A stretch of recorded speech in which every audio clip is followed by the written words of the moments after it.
Hello there everybody, Sabanai2 aka Nightmare, and welcome back to Rose Guns Days Season 2. Now then, in the last episode, Rose Guns Days pretty much impressed me once again by executing a particular type of scene that I myself never really liked.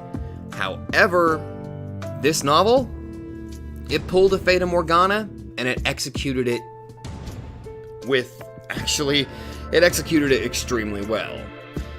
So, right off the bat, Rose Guns Days has officially secured its spot as one of my top 3 favorite visual novels I've managed to go through. Now then, anyway, on the other hand, Meiju's plan to technically have Rose kill herself did not really go that well, all thanks to basically Leo. Well, actually, and Rose actually, becoming much better of a character, which is just great. So, you have come back alive. Yes. Throwing away my life would be the same as throwing away my responsibility as a dragon. I have a duty to live and guide my countrymen. I am glad. So, you are a person fit to become a dragon after all, Madam Rose. Great. So, there's no need to test her anymore. Ooh, what might you be talking about? Leo had long since realized that Meiju planned to trick Rose and use her as a human ammunition if circumstances permitted. Good. However, until the fight with Caleb ended, the enemy of their enemy was their friend. And it was the same for Chinatown. As long as they could defeat Caleb without getting their hands dirty, they didn't care if Rose was human ammunition or the leader of an uprising. On the contrary, it would be fairly convenient to have someone with connections, like Rose, in the unstable City 23 after Caleb was gone. Meiju, of course, but also Rose, who had been released from the dragon's tongue, smiled at each other, fully aware of this. We'll fight to save the society of our countrymen. I must express my sincere gratitude to you for keeping us hidden here until now. There is no need for thanks. We are fellow friends living in City 23. If I can do anything to assist you, please say so whenever you wish. Of course.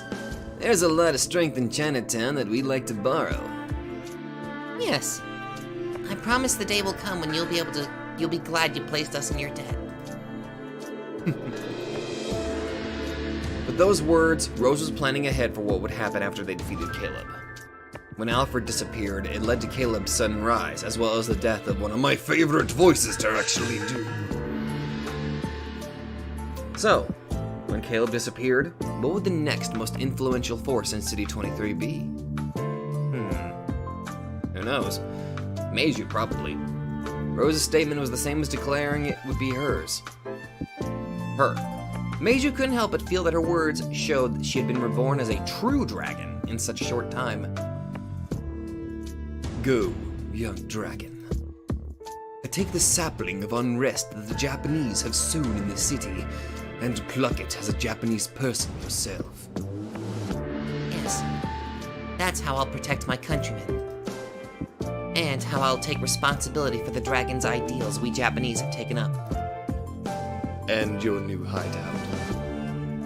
Captain Butler's given us the perfect guest house. Of course, Chinatown will not spare its support, but I just have one condition. And what is that? I would like to hold a conference, including Captain Butler as well. Oh, both the American Army and Chinatown couldn't war openly with Caleb. They can only fight a war by proxy using Rose as a figurehead. However, neither side could afford to have Caleb do as he pleased any longer. Primavera was trying to take advantage of that weakness to get support from both the American and Chinese forces. Good lord, we're only in Season 2. It makes me wonder what Season 3 and last season will have. Makes me excited. Rose, with her serious gaze, didn't notice. But that smoking man, who'd probably given her a few hints, was playing dumb behind her back. On the face of it, trying to get support from both sides would be extremely convenient for Japanese interests.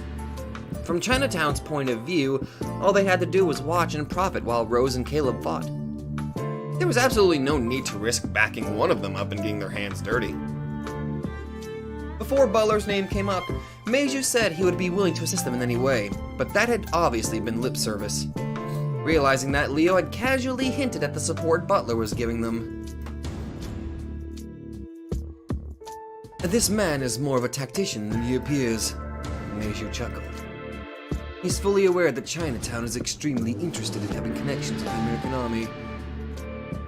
Caleb is a bomb that can't be left alone. He is quite unstable. The American army is clearly prepared for quite a vicious fight. They want to avoid even a gunfight breaking out in City 23, so they plan to take the Caleb family down no matter the cost. In that case, although the amount of blood is to be spilled is still unknown, the eventual victor is already clear. The more support Primavera, the ones who would actually be shedding their blood had, the better. So, they were trying to lure the Chinese into supporting them, using connections with Butler as a bargaining point. Understood. I'll set up a meeting. We will be awaiting contact from you. Please call whenever you please. Hope we make it through. Stella kept complaining that you were too busy to answer the phone, didn't she? I must apologize for my actions. Please, let Stella-san know that I am sorry. Thank you for everything. That's all for now. Rose and Leo bowed and left. Richard and the others were already waiting for them below. They left for the new hideout Butler had offered them. Are you sure about this, boss? Wasn't their status as a precious trump card for us? The trump cards exist to be played. The time has come to do so. I thought that even if Primavera wins, it would be best for us if they were exhausted by a difficult fight first. For now, the enemy of our enemy is our friend, but they will eventually be our opponents in City 23. Shouldn't we have refrained from any excessive support and take a wait-to-see attitude? Strategy is about foreseeing the future and making your move. The sudden rise of Primavera would be just as much a threat to Chinatown as Caleb's sudden rise.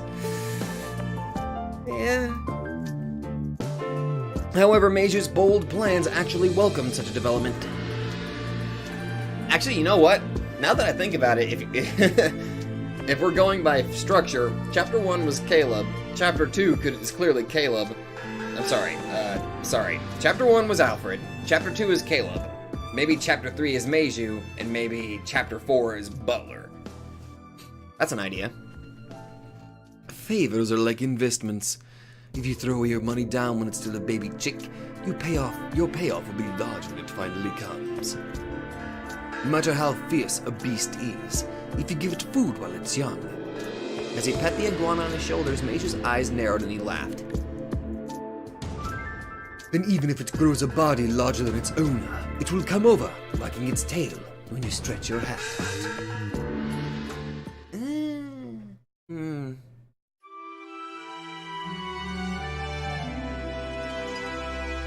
I see.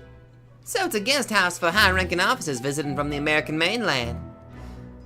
You could probably call this the safest place in City 23. It seems to be proof that not only the captain, but even the high-ranking members of the occupying forces are backing us up. For now. The night Rose had suddenly disappeared from Meiju's hideout on her own had been explained away as a secret meeting with Butler. According to the story, Leo had gone along with her for protection. So, are we supposed to stick around here until things cool down?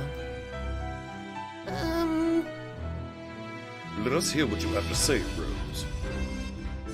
Please have a seat, everyone. Rose has something important to tell us. Sure. Let's hear what she has to say. So, is this big news something you already know about Leo? Yeah. To Rose, it's a very important topic, and a very important decision she's resolved herself to take. But to us, it just means break time is over. I see. Sounds like fun. Do we have a chance of victory? It seemed everyone had already guessed what Rose was about to say. Captain Butler and Meiju-san are going to support us. You can see how serious the captain is by his offer to let us use this place. Yeah, everyone had to agree there. This guest house was clearly a foreign country, a place within Japan, but not Japan. This district was cut off from the outside world, and you couldn't get in without it being inspected by the MPs who surrounded it at all times. Those MPs may have been suspicious of Rose's group. However, thanks to the powerful pass Butler had given them, the guards were forced to welcome them with a graceful bow, and were even forbidden from inspecting their luggage. Thank you, Butler. Inside the district were various establishments needed for daily life, including a shopping mall. Well, hot damn! If they wanted to, they could find everything they needed to live without ever leaving the district. Furthermore, this place was almost impregnable to any attack from without. The cut region was under the direct control of the American military. Practically speaking, it was American territory. Butler wanted something that was worth offering Rose a hideout like this. We're fine, aren't we? With Caleb? I could agree with some parts of Caleb-san's goals. We have to change the current situation to save our countrymen. That's a wish I share. However, the means he used were not something I could support. Oh, I agree. Caleb's methods were too forceful and rushed. That's right. And as a result, he's only made our countrymen suffer. It seems Caleb-san thought he could gather $100 million and bargain with the occupying forces for that special offers window, but... Caleb's overbearing attitude didn't endear him to the higher-ups in the occupying forces. At this rate, Caleb-san will surely cause a large incident in the city. Yeah. Caleb repeatedly threatened Butler with violence if the deal was delayed. And considering his methods up until now, he would probably go through with that promise. Oh, I don't doubt it. No resident of this city would welcome such a situation. It'd cause trouble for the city dwellers, and the higher-ups in the occupying forces would lose their heads. And on top of that, if people start calling it a Japanese uprising, even the GHQ might get involved, right? Restrictions on the Japanese in Japan would inevitably get even tighter. That's right. If Caleb-san stirs up a lot of trouble, our countrymen will suffer even more. We have to stop Caleb. And with the Caleb family pushing things as far as they have, they're like a balloon filled to bursting. If we take Caleb-san down, the Caleb family will disintegrate. And if it does, what will happen to City 23? It's gonna rise to power now, like what happened after Alfred was taken out. This time, Chinatown might start calling itself the ruler of City 23, right? Oh, it isn't just the Golden Dragon Society of City 22 we have to worry about. There's the Ba Xing Bang in City 8 to the west. There's the Castiglione family diagonally in City 23. If you go across the river to the east, there's the Satomi Alliance in Chiba. They've started a lot of trouble, scheming to make a push into Tokyo. So far, the only outside force to involve themselves in City 23's affairs has been the Golden Dragon Society. However, word has it that this is only because they've been holding the other powers at bay. Yeah, City 23 is our prey. Keep your hands off it. Yeah, something like that. Yeah. And of course, that's because the Golden Dragon Society has been a powerful force. But if there's a shift in the balance and the Golden Dragon Society weakens, City 23 will be chewed apart from all sides. Wait a sec. In that case, whether we defeat Caleb or not, the same thing's gonna happen to City 23. We'll just change who the head of the underworld is, and the Japanese won't get anything out of the deal. That's pretty much the whole situation. That's right. So in order to truly save our countrymen in City 23, kill everyone! Wait, what? There needs to be a new force out there to fight for our countrymen here. At one time, Primavera stood up to save our countrymen. However, we surrendered to the force wielded by the Kale family and abandoned that mission. Why did we surrender to force? Because I had an emotional aversion to brute force, and I turned my eyes from it, unable to face it head on. matter what your goals are, once you've abandoned them, they're nothing better than cheap talk. So Primavera must obtain a strength that will allow us to never abandon our goals again. Damn right. So right here, one more time, I will proclaim Primavera's revival as an organization that will bear the brunt to protect our countrymen. Damn. When they realized what Rose was trying to say, everyone gulped. They thought they just needed to destroy Caleb, the source of all evil. However, they also had been on the edge of despair, realizing that this would be little more than a continuation of the musical chairs game that ran the underworld. Amanda-san told me something once. To unite the world, you need 3 sorts of strength: influence, wealth, and force. Force is the power I turned my back on, because I've been taught that force is an animal-like, filthy, terrible thing. In the society of animals, all struggles for existence are decided by force alone. For monkeys and the like, rank also comes into play as a form of influence, but what decides that rank is mostly an extension of force. In other words, all creatures on the earth except humans exist based on force alone.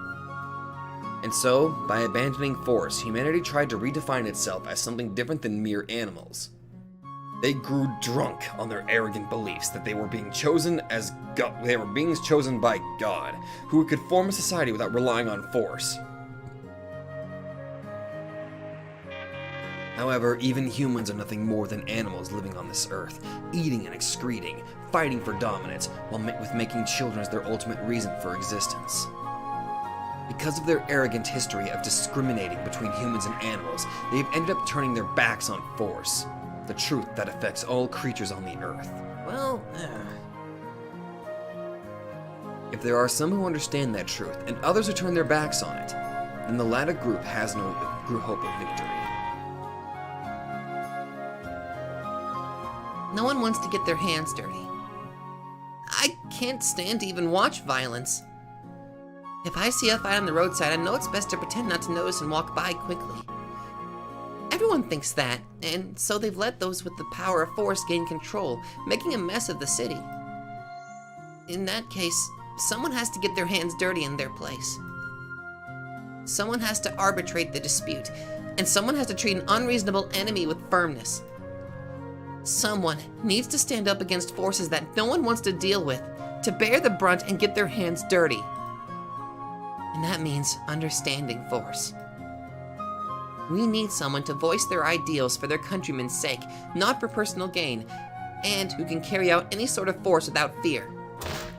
And I'm announcing my candidacy for that position. I want to get my own hands dirty and fight to save my countrymen. However, my power alone isn't enough. I need allies. Well, trust me, you got a bunch of allies. I'll carry a gun myself if I have to. So please, everyone, lend me your strength. After saying all that in one burst, Rose slammed her hands down on the desk and fell silent. That was all she had to say. In other words, she was asking them to entrust their lives to her, asking whether they could die for her ideals or not. She couldn't force them, so she couldn't say any more. Leo had already offered his life, but he chose not to take the lead in saying that now. If he voiced his support for Rose, the whole scene would feel like a setup, and it might push people into agreeing when they hadn't really made a decision on their own. That's a very fair point, especially with how highly respected Leo is among the group. If it came to a war with Caleb, everyone would have to arm themselves with guns. It would mean a struggle of life and death, certainly not cheap talk. Their opponent was the Caleb family, the powerful group that had united the City 23 underworld. The occupying forces and Chinatown had promised to back them up, but they probably wouldn't do anything to help in a life or death situation. They would be challenging the Caleb family's hundreds of troops back from the front lines with the mere 6 people here. Well, let's do the calculator's math. A little bit over 10 each for each person. We should be able to do it. No one could answer immediately. For a while, there was a silence so deep that you could actually hear people gulping. In that moment, a shadow burst out from a nearby bush. When she saw that person, Rose was stupefied. Wayne! Yes! I'll entrust my life to you, Rose-san. Wayne-kun? You're alive! Damn right. What took you so long? How's the wound? I'm perfectly fine. Claudia should be good after a little time in the hospital. But, really? Huh? Huh? Oh, this might be a bit of a hell of a shock for Rose. On that night, when Wayne saw the grenade, he grabbed Claudia, ran like mad, and dove into the sea. Were it not for his wild instincts and the good luck that kept the shower of bullets from hitting him, he wouldn't have made it. Apparently some shrapnel had hit Claudia in the leg, causing a wound that could hardly be described as minor. She'd probably have to stay in the hospital for some time, but it looked like her life wasn't in danger. Apparently, Wayne had also been captured by the MPs and released thanks to Butler. Thank you. On that night, while searching for Rose after she suddenly disappeared, Leo made contact with Butler and learned that Wayne and Claudia were safe, and also that Rose had been released. Ugh. Huh? Wait, what? Then... Last night, well, it was a pretty serious atmosphere, you know. I just didn't have a good chance to mention it. Leo scratched his head and played dumb. If you just told me last night, He tricked me! Rose turned bright red, looking dumbfounded and suspicious. Wait a second, Wayne. Were you just waiting in that bush listening to Rose talk? He probably wanted to jump out the good part and look cool. The hell I would! I got here right after Rose-san was talking about something important, so I tactfully waited for her to finish. Yeah, you really are a cute little guy, aren't you? Stop it, you people! Stop patting my head! The tense atmosphere had cleared up as though it had never been there. Was it because everyone loved Wayne? Who doesn't? Maybe that too. There was probably more to it. After pushing Cyrus and the others' hands away, Wayne walked briskly up to Rose. Then he kneeled at Rose's feet. Rose-san, even though I swore I'd offer my life to you, I ran away at your most troubling moment like a coward. You didn't run away. I was the one who didn't have the necessary resolve. But now things are different. I'm prepared to fight on my own. Please, Wayne-kun, if your oath to offer your life to me is true, then I'd like for you to fight by my side. Will you forgive me for running away? Will you let me be your mad dog once more? Of course. No one else can be my mad dog, Wayne. Aww. Rose took Wayne's hand, the latter still kneeling. It looked like a noble princess and a knight swearing an oath of loyalty to her. Forgiven for his sin and permitted to call himself Mad Dog, Wayne rose to his feet. Of course, you'll fight too, right, Leo? Dang, I was planning to take all the coolest moments for myself too. Looks like I've got no choice but to join in. What are you gonna do? Sounds great. Let's take back our Primavera. Yeah, it's a perfect chance to pay them back for chasing us out of the club like losing mutts. Normally I would rather the two of you refrained, but it seems any attempts to stop you would be useless, correct? That's right, brother. We've acknowledged Rose as the madam. And that madam is telling us to fight. In that case, bring it on. Rose, if you're going to fight, we'll fight too. Stella, Meryl, thank you. Aw. How's the abacus inside you moving, Richard? We have Caleb, who is hiding underground and has several hundred men back from the front lines on his side. Against a group that may have the backing of America and China, but is made up of a mere handful of vigorous young people. If this were a gamble, it would be a perfect opportunity to suffer massive losses. And that's why the jackpot's something you can look forward to. As a moneylender, I cannot invest in something so risky. Brother. However, every now and then, a high-interest, high-risk, high-return dream can make for an interesting diversion. Now that's what I call a man! If we're going to save our countrymen in Caleb's place, we'll need someone talented with money. We would like you to lend us money, taking into account what will happen after Caleb is defeated. And will this be done to aid the next generation? Of course. The ideals I strive for are something that ought to be passed down to our future countrymen, after all. I understand. I have no objections. Well, hot damn. I'll offer my life for your ideals. You really like saying that, don't you? How many times have it been? Shut up. I'll say it as much as I want to. You really are good at lightening the mood. How'd you get this cute? Okay, Rose. If we're gonna do it, let's do it right. First, let's take Caleb down. Actually, that'll just be the start of our real job. Exactly. It'll be a long fight, but we've got to start from the first battle. If we cannot win this, we won't get anywhere. Let us do it, Rose. For our countrymen, and for the next generation. Thank you, everyone. Let's fight together for our countrymen.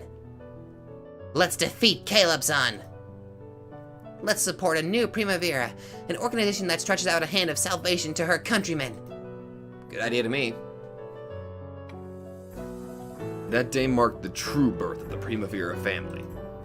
Madame Rose clearly announced their position in the criminal underworld. The criminal underworld is necessary for good, ordinary citizens. However, it does exist, and there is always a battle for the top spot.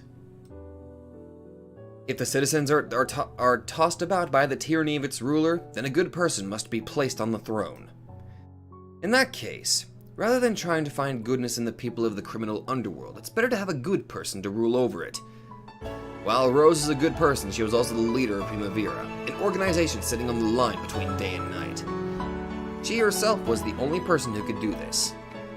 She didn't turn her eyes from the night, but understood and protected both night and day, so that she could protect the lifestyles of her countrymen, who had now become a minority. It's said that Wayne still hasn't forgotten the indescribable exultation of that day.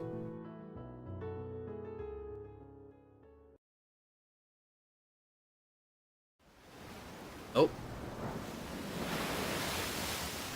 A sea breeze, and the sound of waves running up against the pier. The midnight harbor, with no people in sight, was filled with sounds that would make anyone think fondly of the past. The southern tip of City 23 was a vast harbor. This harbor, which had received less damage than any other in Tokyo Bay during the Great Disaster, had been the first to be repaired. Between that point and the time the rest of the harbors were repaired, this had been Tokyo's main harbor. Lots of people and lots of cargo gathered here. I remember the days when this was filled with lots of jobs and lots of wages. Lots of energy. You were frantic to work, frantic to make money. You went wild, got drunk, mourned your defeat in the war at the top of your lungs, and ranted and raved about something or other. However, when you joined arms with men you didn't know and sang war songs, it was a lot of fun. However, when you gather money and people together, bad people will come and try to take it for themselves. American mafia started taking kickbacks out of wages.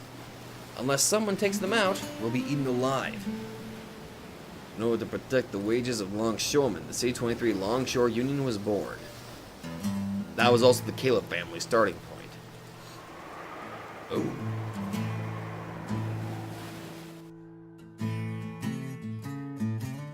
This beat-up apartment had been the very first base of the Longshore Union after its formation. It may have been Caleb's favorite spot. Even fearing assassination and even after Rose's proclamation of war, Caleb still came back here from time to time. He believed this was the birthplace of the new self he'd made when he took the name Caleb. Ugh. Thinking back fondly on the old days, Caleb threw his legs up on the reception sofa and drank from his bottle. I represent the poor laborers. I want the laborers to feel better, even if only a little. Isn't that why I've been racing frantically forward? Ooh. At that moment, the crisp sound of gunfire could be heard, but it was quickly swallowed up by the sound of the waves. After a pause, the sound of footsteps approached, coming up from the outer staircase. It's done. Good work. Want a drink alone? No. Have a seat if you want. Okay. Miguel sat on the sofa across from him. When Caleb handed him a different bottle, they clanked the two of them together and took a long gulp. Hey, Miguel. What is it? Maybe I've been drinking too much. No, it's been like this for a while. I can't smell the sea. I suddenly get this feeling like smell doesn't matter anymore. I felt that before somewhere, but can't remember where.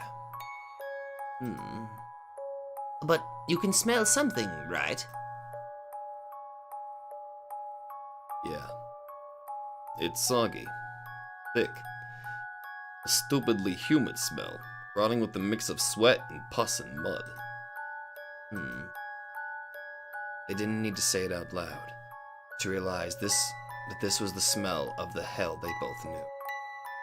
They also knew that the state of battle must be in once they smelled that smell. Even someone as slow as I am should be able to see what's going on by now. That's not like you, Caleb. I don't want to see your face like that. Forgive me. You can go if you want. Caleb shook his head bluntly. However, Miguel didn't stand up.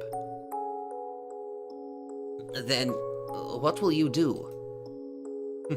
I'll stop by doing what I decided on. Divide the remaining 50 million among the townspeople.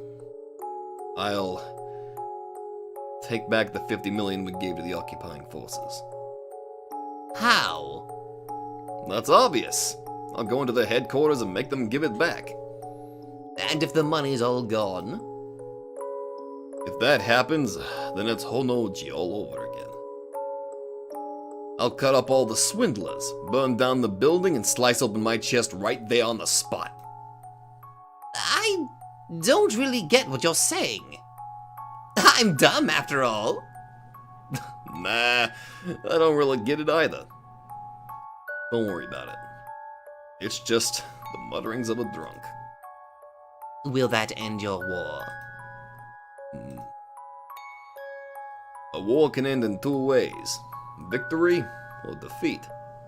Okay, I'm gonna go ahead and just say it again. I know, Miguel is he's really troubled. But again, it's kind of like this weird feeling, like you hate a character's guts, but you still like the character.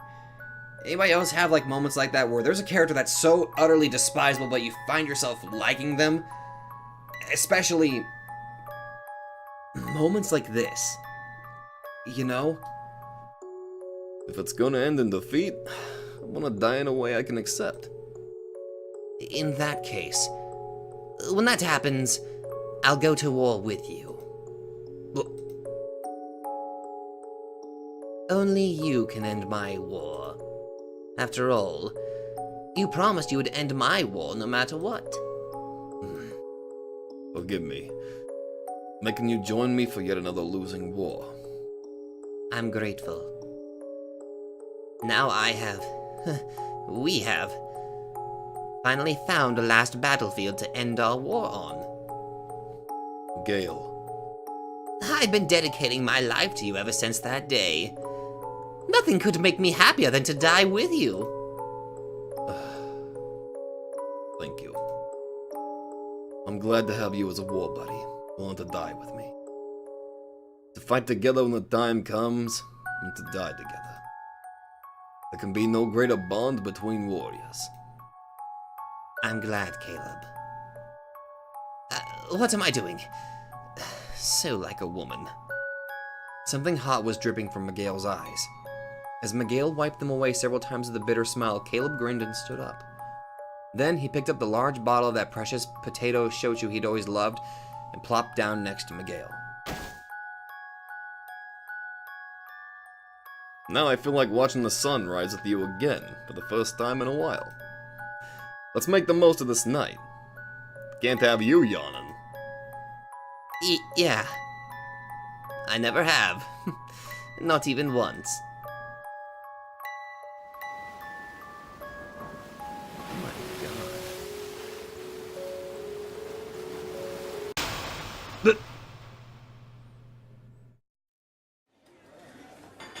Sudden. Okay. The name's Philip Butler, U.S. Army Captain. I have heard several rumors about you. My name is Lee Meiju, and it's a pleasure to make your acquaintance. It's a bit surprising. This really is the first time you two have met, isn't it? It certainly is the first time we've met face to face. However, I believe we know each other quite well by now. Butler, Meiju, and Rose were holding a three-party meeting. One might as well call it the first conference to decide the fate of the post-Caleb City 23 underworld. Primavera would be backed by the occupying forces and Chinatown. They wouldn't lose.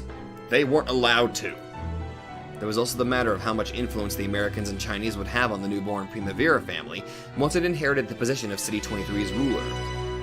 The struggle over that was the primary goal for both parties in today's discussion. After losing Japan as their common enemy, America and China had become great powers with different ideologies in the Pacific Cold War.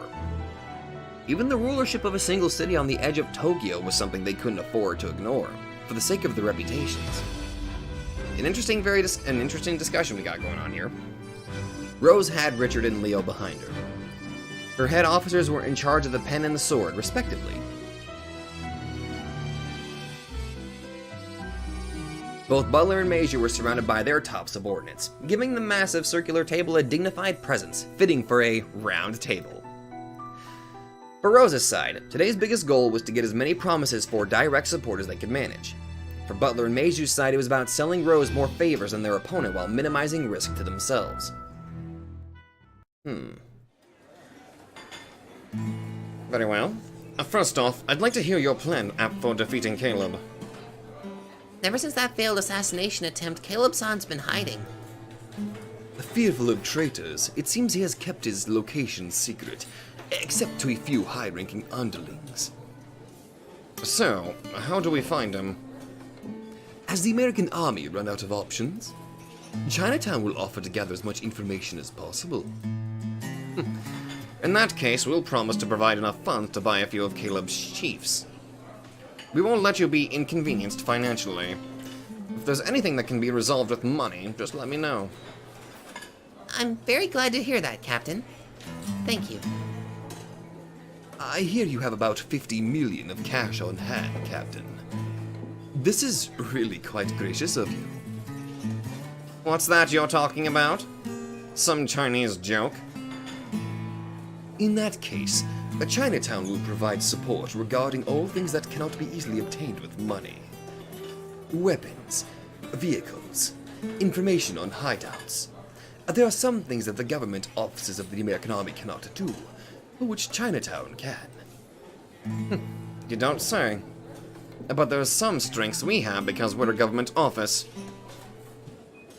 The outline of their roles was being established. Monetary assistance would come from the Americans, while underground support would come from Chinatown. They were using this day to clearly establish the areas of their support. In that sense, this was less of a conference and more of a bidding war to sell favors to the Rose family. I figured. We'll use your support as a weapon to find Caleb-san's hiding place and attack. Could we hear about your plan in a bit more detail? The rumors say that Caleb-san changes his hiding places frequently. We'll plan our attack to occur when he uses the hiding place that's furthest from Club Primavera. Ah, I see. So a plan of diversionary tactics, yes. Makes sense. So you'll attack the club first. Club Primavera is a powerful symbol to us. It would be very natural for us to try and take it back. Ah, so there should be slightly less danger of him guessing that it's a diversion. In that sense, how will Caleb react? Madame Amanda's in that club. She is Caleb's woman. That's right. Given what we know about Caleb-san's personality, I'm sure he'll come to take back Amanda-san and the club.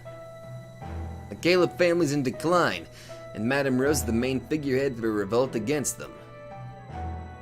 If he just sits around after the club's been taken, his high-ranking subordinates will take it as a sign that he doesn't have the strength to retake it.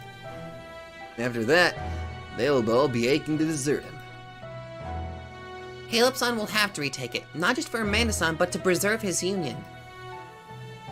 There's gonna be a lot of guards in Primavera to protect Amanda, right?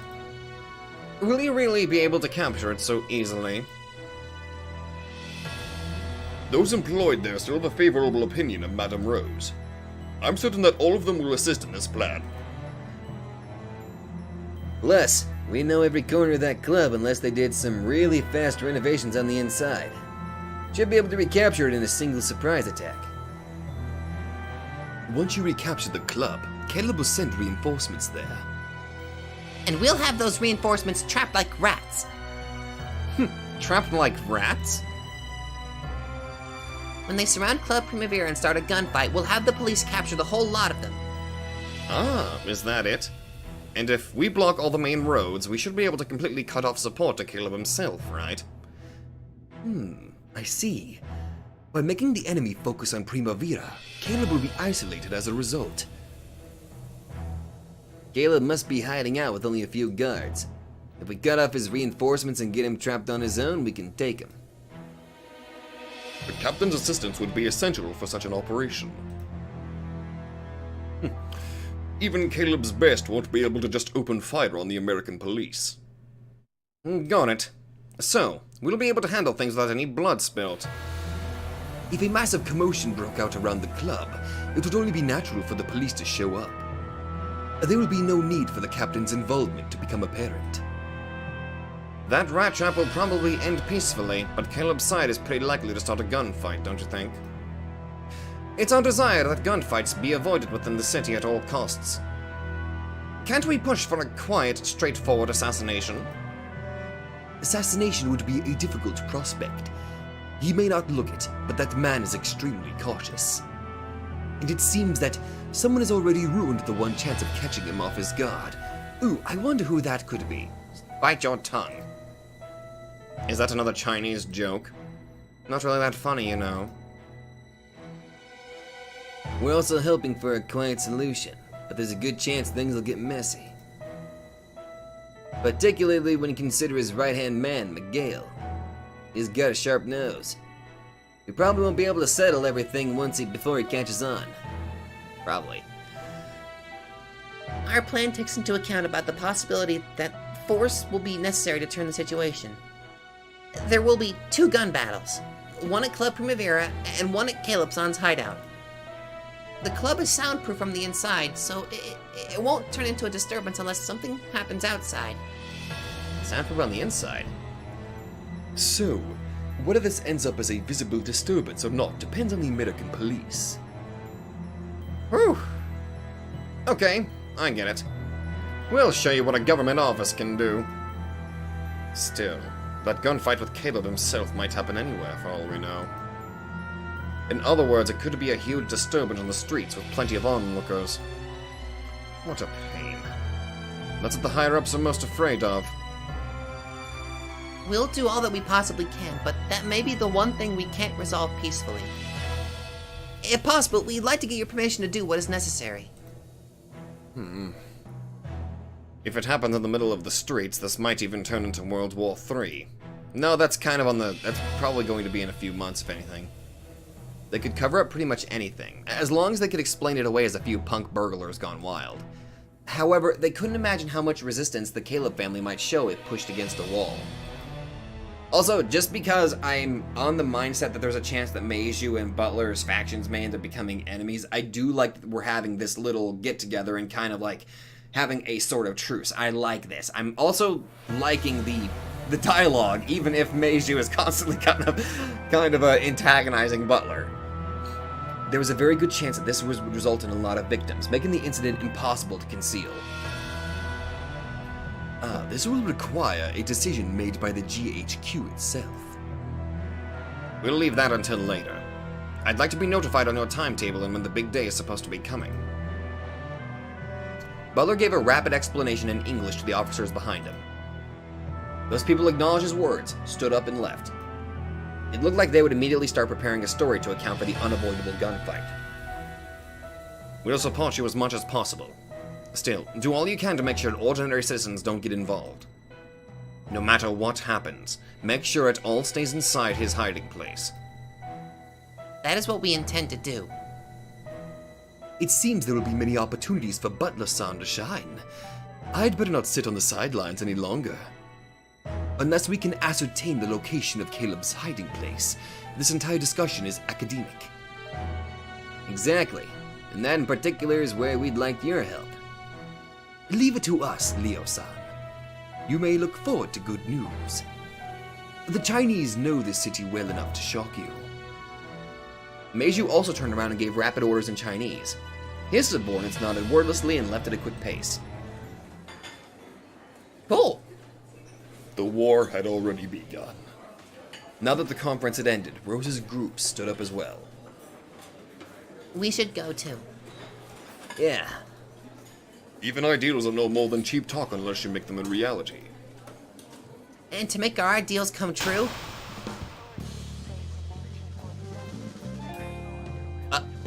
Oh. Well, I wasn't ready for that. Okay, technically I was getting ready to end it there because I figured that was going to be a segment that's where it was going to end, but no, this is actually quite the long one. Okay, ooh, this is some catchy music. What do we got here? Toy Shop, a Chinese arms dealer, famous in City 23's underworld. He's based out of City 22, but he apparently has a branch store in City 23's Chinatown as well. If wealth and force are equivalent, how much blood can you buy for a single bill? In underworld wars, people fill their machine gun magazines with stacks of money. The rich bamboo salon. Dreams are even more precious for the poor. Gambling spots gives them a momentary dream and promise them poverty tomorrow. It's illegal, of course. It's also the base of the family that surrounded Caleb. Alright, start off at the toy shop, and I think that's where we're gonna end it.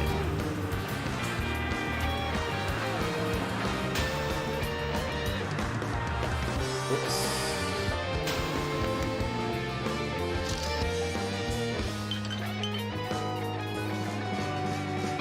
Yeah, fuck it. Well, they do call it a toy shop. I thought it'd be the base of some place that sells toys. of course not. It's obviously a code name. After all, guns and bombs are the kind of toys man just can't get enough of. Come to think of it, didn't the rumor say the bomb Alfred bought to blow up Primavera came from here? What the hell? Seriously, not cool. So they'll sell to anyone who has money. Guess that makes them model businessmen.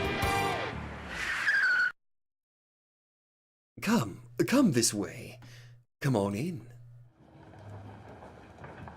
Several large trucks were parked in the underground lot, which lay beneath the building on a dimly lit street that Meiju had guided them to.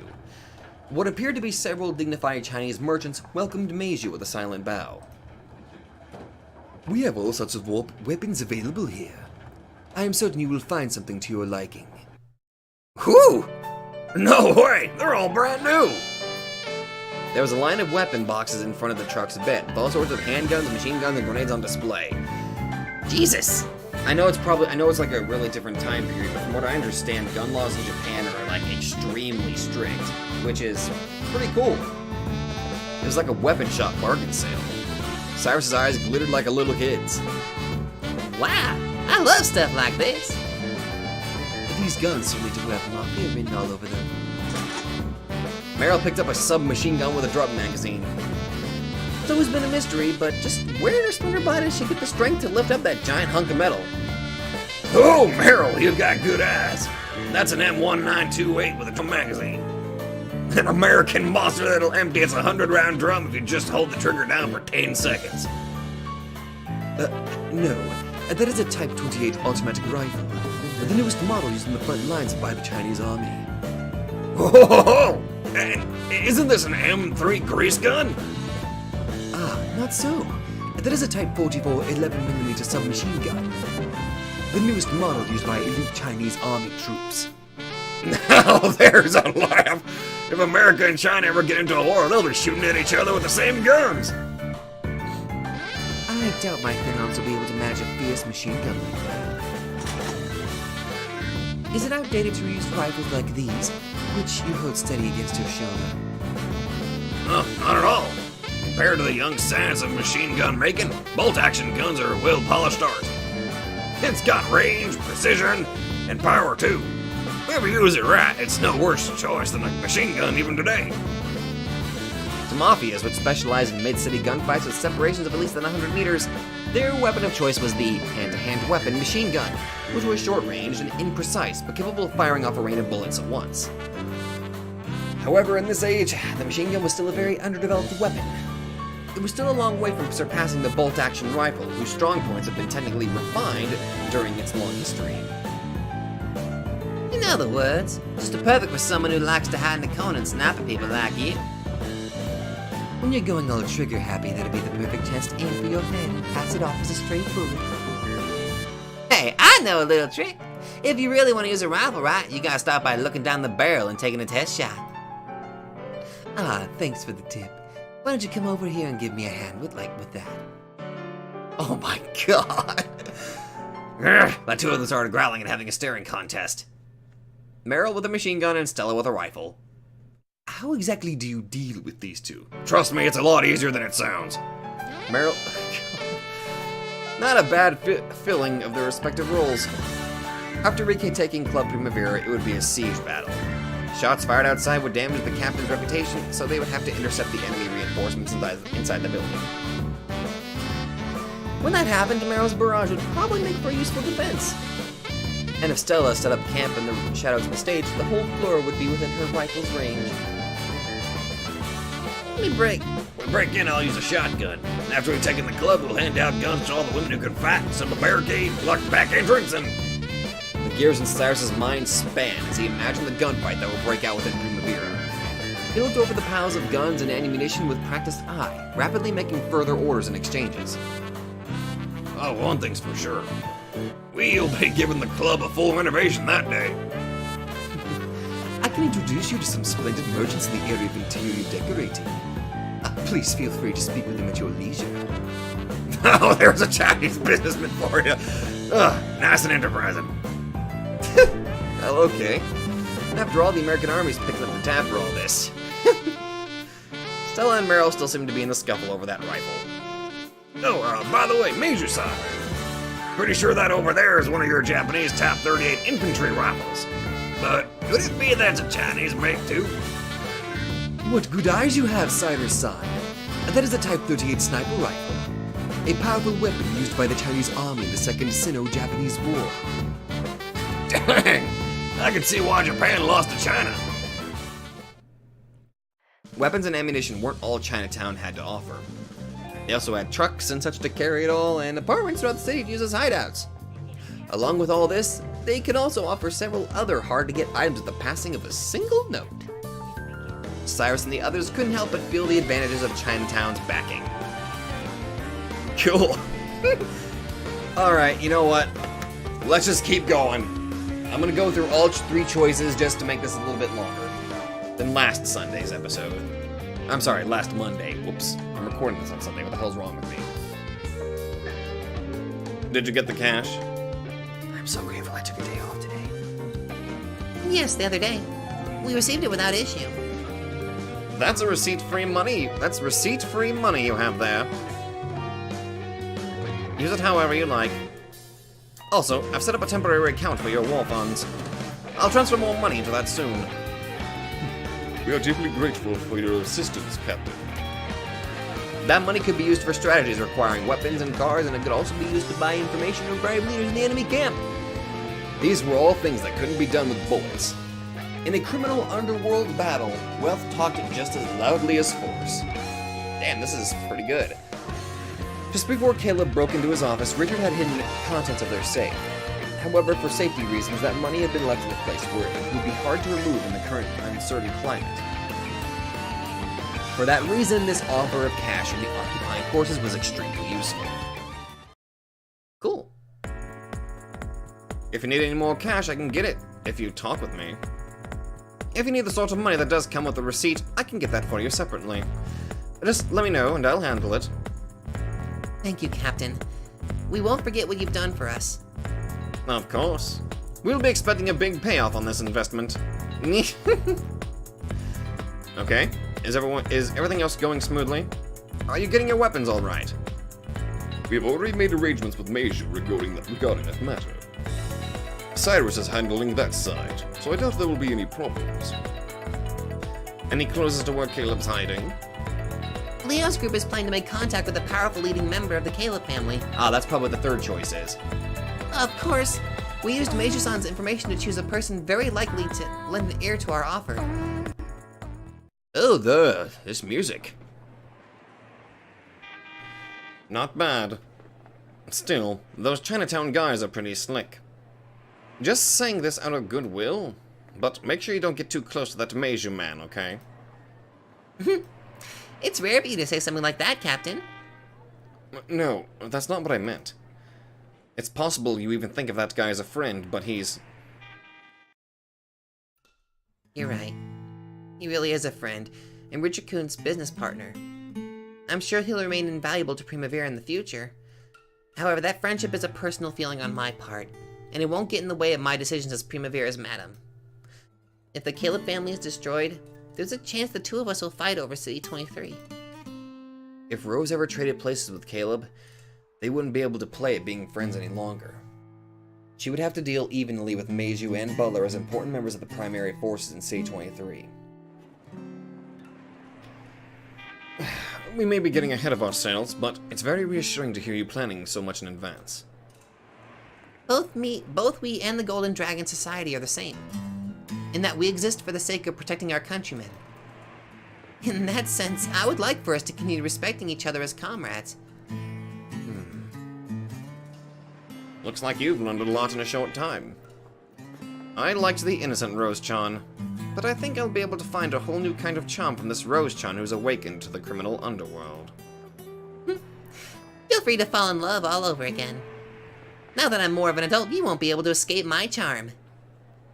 Even though hardly any time had passed since the incident that had sucked out all her vigor, as Richard watched from her side, he couldn't help but be secretly shocked at her sudden growth, as though she was emerging out of a cocoon. That innocent frailness she'd once had, like a little girl who didn't know anything, was gone. In its place, he felt a sense of dignity worthy of a true leader. He felt as though he was witnessing the moment of a girl growing into an adult. A thought popped into Richard's mind. When Rose had been a girl, she'd been innocent and ignorant of sin, which made her powerless and unwilling to get her hands dirty. Wasn't she a perfect symbol of the Japanese people, unable to resolve themselves to do anything and tossed about by the time they lived in? And now, she had gained determination to act for the future of her countrymen and was rising up. Though our pathetic countrymen have always been powerless, irresolutely unresistant to the torrent of time, which has given us a faint glimpse at a bold future. Richard thought. He could entrust the future to a person like this. She may still be far from reliable, but one day... Yeah. I've been making preparations to deal with the outbreak of gunfights. The Director General is pushing a massive anti-crime campaign down at the GHQ, with the goal of emphasizing to the people that public order is being maintained. A certain Chinese army-controlled city is making arrangements to round up a whole criminal organization, so we're planning to sync up with that. If it goes well, we should be able to manage something in the span of a single night. If we could get the GHQ's permission, we've got nothing left to fear. Now we just have to step into the fight and take our victory. The occupying forces were able to supply them with more than just money and a guest house. Unless they arranged things beforehand with the MPs and the police. These people might butt in during an important fight and let the enemy slip away. It was vitally important for the ruler of the city to get permission for this fight before it began.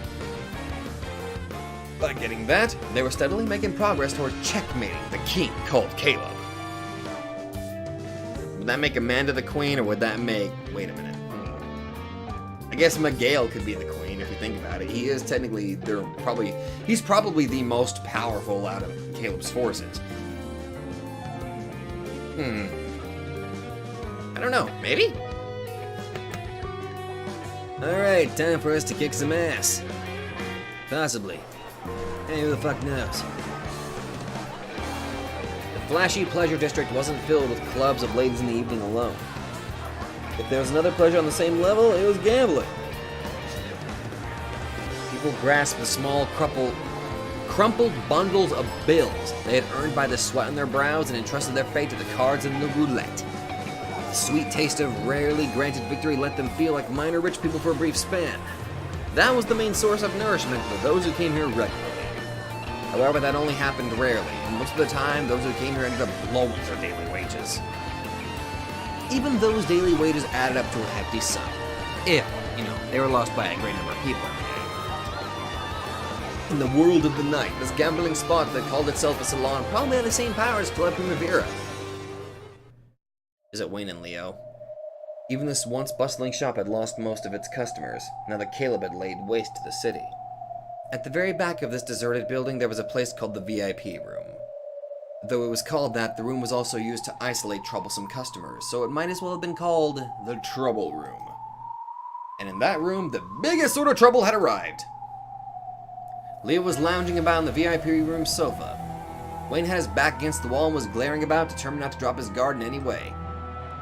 Across from them sat a man in a fine suit who looked like a boss, and a large group of glaring bodyguards. Oh, are you different? I'm surprised you managed to show up here openly. Yep, looks like you're just like the rumors say. Leo Shishigomiku. I'm not sure why I gave him that accent, but I'm trying. Admit it, you're surprised to find him even more attractive than the rumors. Aye, true. I actually swing that way. Well, that's true, that's right, even better than the rumors. When Leo took out a cigarette, the boss took out a gold-colored lighter and lit it. The boss was surprisingly young and looked more highbrow than you'd expect from someone working for the Mafia. His name was James Tomataki.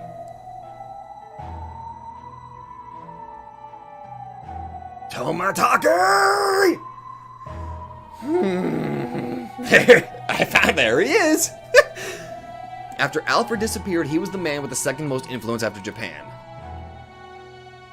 The bosses of other forces in the city, who felt antagonistic towards Caleb with the sudden expansion of power, once considered uniting under this man. However, after taking a composed look at the power balance of City 23, James had chosen to surrender to Caleb fairly early on. Because of that, the anti-Caleb forces were unable to unite, and they all ended up resisting on their own, and being crushed on their own. It was even rumored that Caleb only managed to unite the underworld in a few short weeks because this man supported him.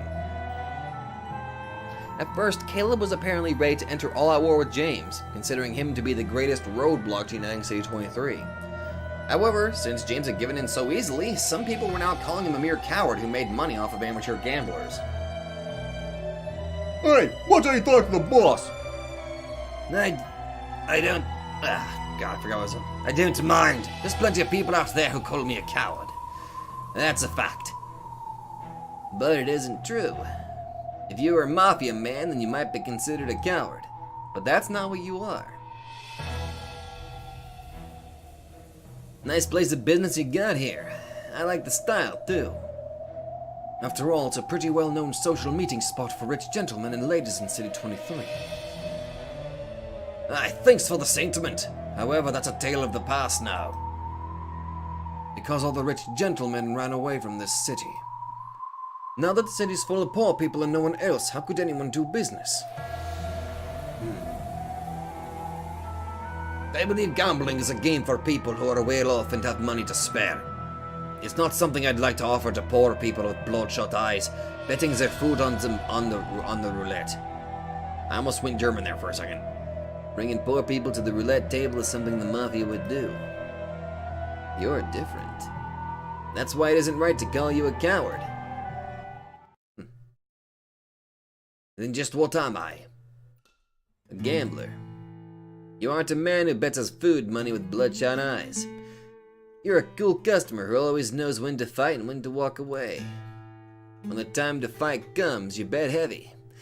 But even more importantly, no matter how passionate a fight gets, you gracefully stand up from your seat when the time comes to retreat. Your art doesn't show its strength when you win. It shows when you calmly calculate that you're about to lose a challenge. James smiled faintly and took out a cigarette. This time, Leo took out a lighter and lit it. The scent of James's expensive cigarette billowed throughout the silent room.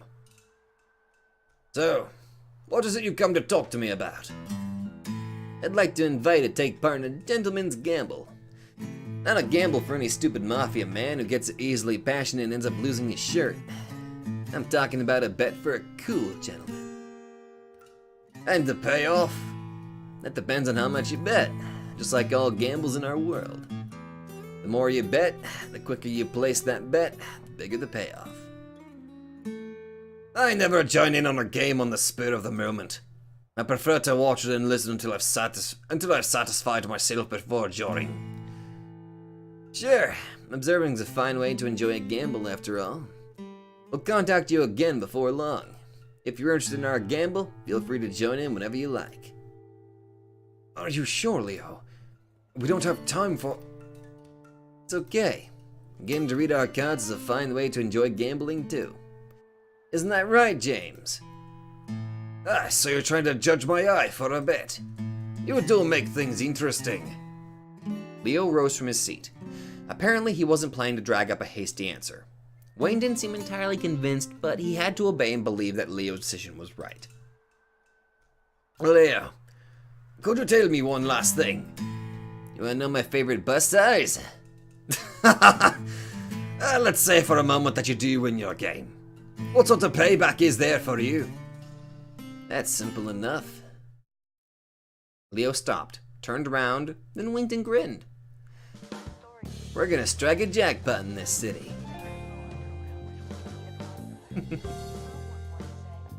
But, okay. Well, guys, I guess that's where I'm going to end it. I was going to just do those 3, but now we've got even 3 more to do. Cool.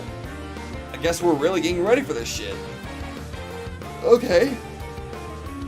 In that case, what I'm probably going to do is I'm going to go to the shooting range next. Then we'll go back to the Rich Bamboo Salon, and then Club Primavera.